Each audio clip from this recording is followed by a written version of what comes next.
On this episode of The Long and Short of It, I am joined by Matt Kaufman from Calamos, and we talk a little bit about the rise in autocallable type strategies within ETFs and the follow-on implications for the options market.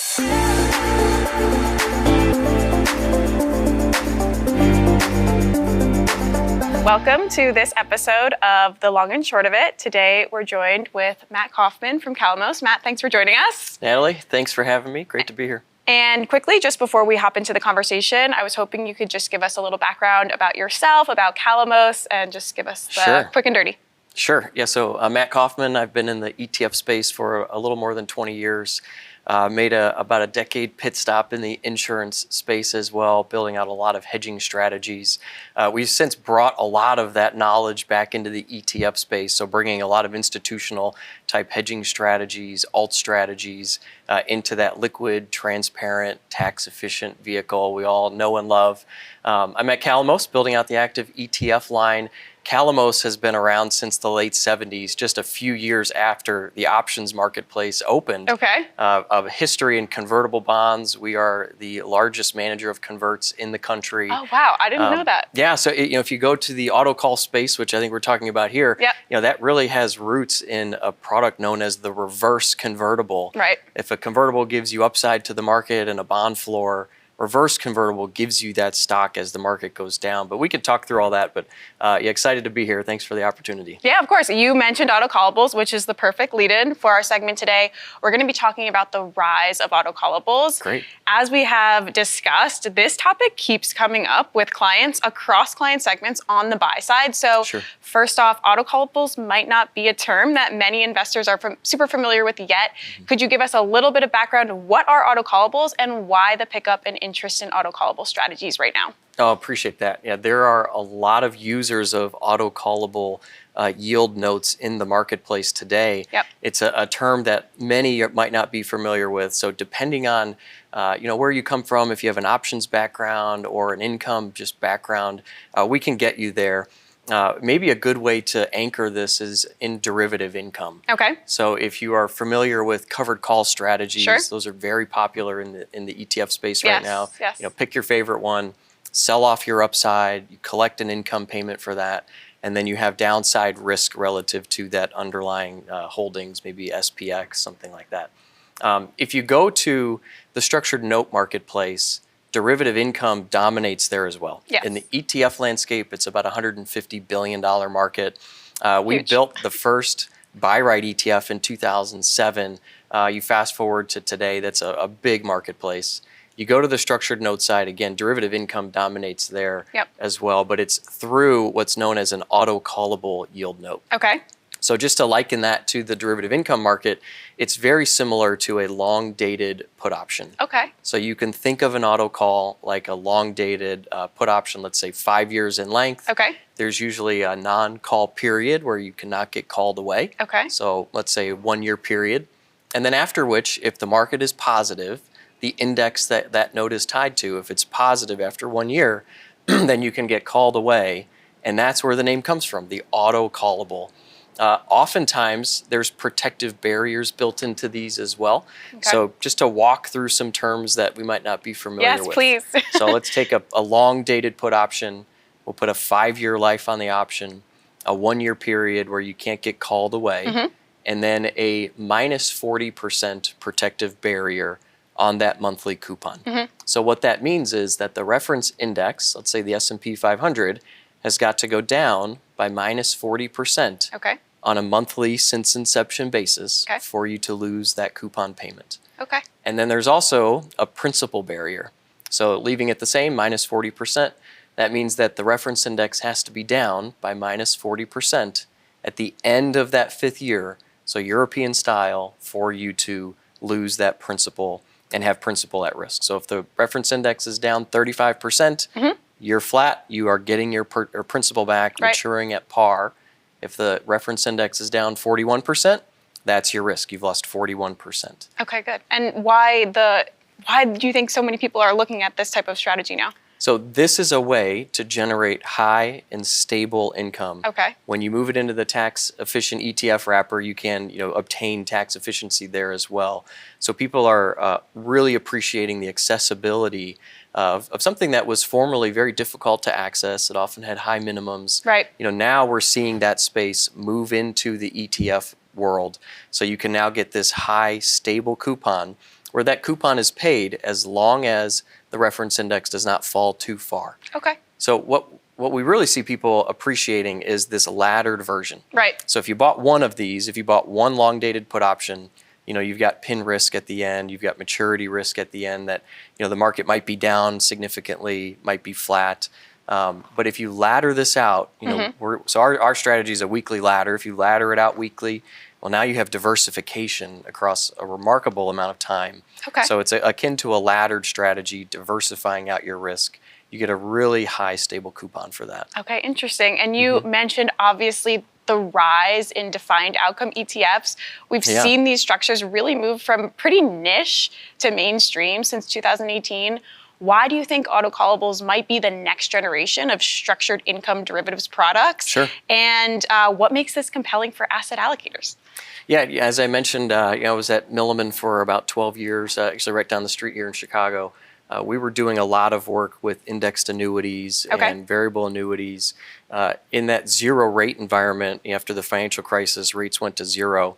It was very difficult for insurance carriers and banks for that matter to provide meaningful value from their insurance products. You couldn't really provide 100% protection without limiting your vol. Right. You couldn't really provide good guarantees without doing risk managed funds. Okay. So it forced a lot of insurance carriers into this risk sharing model. Okay. We couldn't give you 100% protection, but we could give you 10%, 20%. Sure. So as I talk about this, it probably sounds familiar because you could give somebody a 10% buffer against the S&P 500 with an upside to a cap rate. Well, what we found at Milliman is that you could do that way more efficiently with options. Okay. We did not need a balance sheet per se to deliver that type of outcome. So, worked with SIBO to build a payoff profile that used flex options in order to be very precise, very customized, and we could now deliver that type of payoff. We could give someone a buffer and a cap relative to a broad index on an options-based platform. Options are securities. We can put those inside of an ETF. And so that really gave rise and birth to the ETF space, the buffered ETF space. Right. That was a great strategy when rates were at zero. It still works great today. There's about 10, 12 buffered ETF providers in the market, giving you that point-to-point exposure. When you move into derivative income, when your goal is to provide high, stable income, what you want to do is ladder out your exposure. Okay. You do not need a specific point-to-point outcome. That actually is a risk to you. Right. And so what you want is something that ladders out your exposure, diversifies that out, so you can achieve that goal of a high, stable, tax-efficient coupon. Hence the autocallable. Hence the rise and birth of the autocallable space, yes. Okay, derivatives income 2.0. Yeah, I think what this really did was established a framework for bringing bank option strategies into the ETF wrapper. Yes. So what we are calling this is structured 2.0. Okay, we love it. If you look at 1.0, it's defined outcome, it's delivering those types of pure payoff profiles. We can use flex options for that. Now we're seeing this framework for bringing in bank strategies into the ETF wrapper. That's why we've seen a proliferation of autocallable filings. We're seeing a lot of equity derivatives desks, banks who see that opportunity. They see a brand new channel for distributing their option strategies through the ETF wrapper. Okay. So Calamos built the first autocallable product in the market. We're seeing a lot of growth in that space, and I think it's going to be a market that's going to explode over the next 5-10 years here. Okay, amazing. And I love this line, Matt. You have said that being able to deliver autocallable exposure in an ETF wrapper is like the holy grail for ETF issuers, which is a great line. So what do you think about that now? What has maybe changed operationally or technologically now that makes this possible and also scalable? Because that's super important. Yeah, that's a great question. What we did was we partnered with JP Morgan. Okay. we took a pricing model for autocallable yield notes that they've done for the last 5 or 6 years on a Mercube index. And then we built a laddered exposure to those long-dated put options, if you will. So we were able to bring that into a single index that goes up to a single price. Okay. And we trade that on swap with JP Morgan. So that allows us to ladder together all of these exposures and trade it very efficiently. That flows through a really tight bid-ask spread. We're usually 1 to 3 cents wide for the bid-ask spread for our ETF. But that really allows for the efficient delivery of this. If you were to try to do this in pure note form, it's very difficult to scale, nearly impossible to go scale up or down. Got it.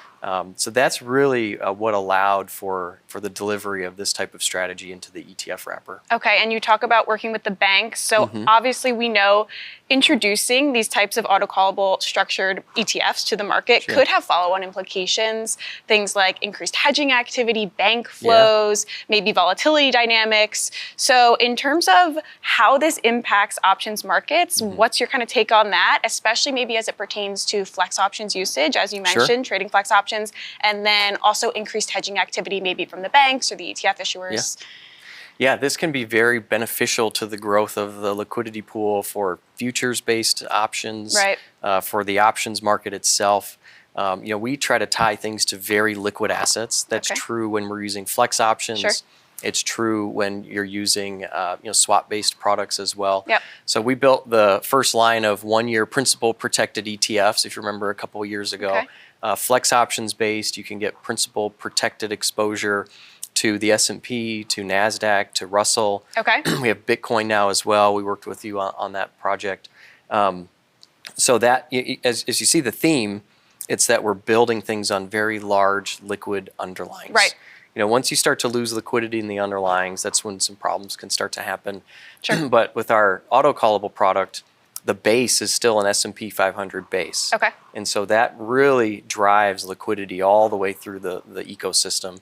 It's a multi-trillion, $15 trillion market or so. So it gives us scalability. We can take the product into several billions of dollars. We can take it all the way back down. It allows banks to hedge. It allows the market makers to hedge, all using that S&P 500 complex. Liquidity is paramount, so that's good. I agree. You mentioned earlier about investors now more than ever really looking or interested in steady and reliable sources of income. So how can an autocallable product or an autocallable ETF maybe deliver a more customized control over volatility or more predictable income targets or even a different type of risk return profile for these income-seeking types of investors? The demand for income is remarkable, and it's not going away. We've seen a lot of investors, and even financial advisors for that matter, and they're managing these books of business. They're looking for income, and they're looking for risk management. And so historically, you've attained that from bonds. When rates went to zero, it was difficult to achieve risk management and income from bonds. Rates went to 5%, and your risk management went away again. So we've got this interesting, conundrum for advisors where, the risk tolerance checkbox and the questionnaire that they still use, is largely based on a historical look back of stocks and bonds. So you'll go through this questionnaire, and advisor or their client will check that conservative, moderate, or aggressive box. If they check conservative, the only way to know if that works is to live for another 10, 20 years and look backwards and say, okay, did I achieve my risk tolerance? Over much shorter time periods, that can break down. We all know that those asset classes can become highly correlated and fall together. So it's really forced a lot of advisors and investors to look for income and risk management from other means. And that's where we've seen this explosion in options-based strategies. They allow you to have certainty to your risk management. Now you can have a little more certainty to your income as well.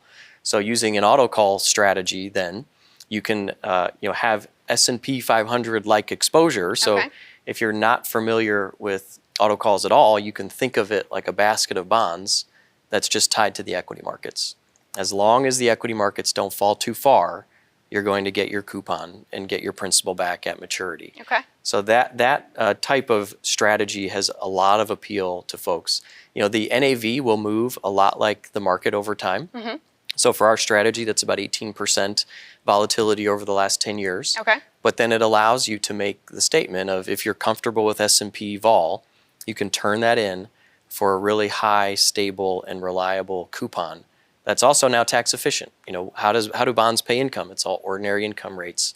When you put this through a swap, you've got that coupon accreting through the value of the index, which appreciates the NAV, and then we just reduce the NAV and pay that coupon to you. So when we do it that way, it's not actual ordinary income being distributed. It's deferred gains that can be treated as long-term capital gains when you sell, if you've held for longer than a year. So, just to wrap all that up, we can now deliver high, stable income in a more tax-efficient manner than anybody's ever done before. And so that's, part of the reason, we'll say things like this, could be the holy grail of a lot of, income-seeking instruments, but we are seeing a tremendous inflow into this type of strategy. Okay, well, Matt, that was kind of the long of it over the course of this conversation, talking about the rise in the autocallable market. If you were going to wrap it up maybe into one or two sentences, what's the short of it in terms of the message here? Yeah, the message is the autocallable income space is a brand new category in ETFs. Encourage investors and advisors to understand it, get to know it. But it's going to be a really big way for people to generate income in their portfolios, in retirement. You get a high, stable, tax-efficient coupon. Awesome. Well, the rise in autocallables, that was the long and short of it. Thanks, Matt. Thank you.